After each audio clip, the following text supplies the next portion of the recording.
நாளைக்கு இறந்து போற தாத்தா ஒருத்தர் இன்னைக்கு தன்னோட கடைசி குளியல எடுத்துக்கிறாரு. இந்த ஹாஸ்பிட்டல்ல டெர்மினல் கேன்சர் இருக்கவங்களுக்கு ட்ரீட்மெண்ட் கொடுத்துட்டு இருப்பாங்க. அவங்க எல்லாருமே கொஞ்ச நாள்ல இறந்துருவாங்க அப்படின்றனால அவங்கள கொஞ்சம் சந்தோஷமா பாத்துக்கிறாங்க.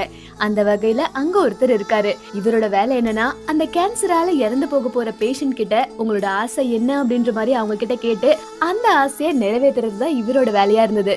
அதுக்காக வயசான தாத்தா கிட்ட, நாளைக்கு நீங்க இறந்து போறீங்கல்ல, அதனால உங்களோட ஆசை ஏதாவது இருக்கா சொல்லுங்க, நான் நிறைவேற்றுறேன் அப்படின்ற மாதிரி கேக்குறாரு.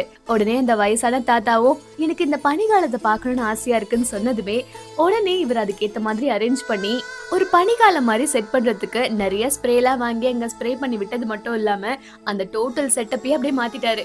உடனே எனக்கு ரெயின்போலாம் வேணும் அப்படின்ற மாதிரியே சொல்லவும் இவரும் அவரோட கண்ணு முன்னாடி ரெயின்போ எல்லாம் கொண்டு வராரு. இந்த வயசானவரும் அவர்கிட்ட ரொம்பவுமே காஸ்ட்லியான ஒரு வாட்ச் இருந்தது.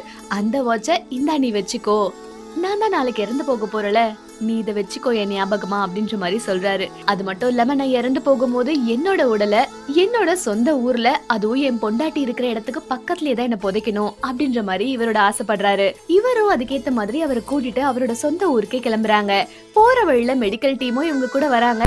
அந்த மெடிக்கல் டீம்ல இருக்கிற பொண்ணுக்கு புரியவே இல்லை, என்னடா இது வெயில் காலத்துல போய் என்ன எல்லாம் ஸ்வெட்டர் போட்டிருக்காங்க அப்படின்ற மாதிரி குழம்பி போறாங்க. அப்பதான் இவரும் சொல்றாரு, அதாவது இந்த தாத்தா பனிக்காலத்துல தான் பிறந்திருப்பாராம், அதனால அவரோட ஆசை நிறைவேற்றதுக்காக நாங்க எல்லாருமே இந்த மாதிரி ஸ்வெட்டர் போட்டுக்கிட்டோம் அப்படின்ற மாதிரி சொல்றாரு. உடனே அங்க இருந்த பேஷண்ட்ஸ் கிட்ட எல்லாம் பாய் சொல்லிட்டு இவங்களும் அந்த தாத்தாவோட சொந்த ஊருக்கு போறாரு. போற வழியில மேல சீலிங்கே பாத்துட்டு இருந்தவரு அப்படியே கொஞ்சம் கொஞ்சமா தன்னோட அப்படியே அவரோட கண்ணு முன்னாடி தன்னோட பொண்டாட்டியோட உருவம் வர அப்படியே கண்ணையும் மூட ஆரம்பிக்கிறாரு. உயிரை விட்டுறாதீங்க தாத்தா அப்படின்ற மாதிரி அவருக்கு மெடிக்கல் டீம்லாம் சப்போர்ட் பண்ணி எப்படியோ அவரை கொஞ்சம் உயிரோட கொண்டு போய் அவரோட சொந்த ஊர்லயே இறக்கிடுறாங்க. இந்த சொந்த ஊரை பார்த்த சந்தோஷத்துல, அதுவும் இல்லாம தன்னோட பொண்டாட்டியோட பக்கத்துல இருக்கிற வாய்ப்பு கிடைச்சதை பார்த்ததுமே தன்னோட பொண்டாட்டியே அவர் கூட உட்காந்துட்டு இருக்க மாதிரி ஃபீல் பண்றாரு. அது மட்டும் இல்லாம இந்த சாவை பத்தி அவர் நினைச்சு பயப்படவே இல்லை.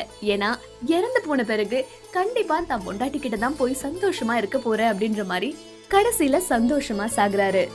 இறந்த பிறகு நம்ம எல்லாரும் எங்க போவோம் அப்படின்ற பயம் நமக்குள்ள இருக்கும். ஆனா நம்ம இறந்த பிறகும் நமக்கு பிடிச்சவங்களோட ஞாபகம் நம்ம கூடயே இருக்கணும் அப்படின்றதுதான் எல்லாரோட ஆசையாவும் இருக்கும்.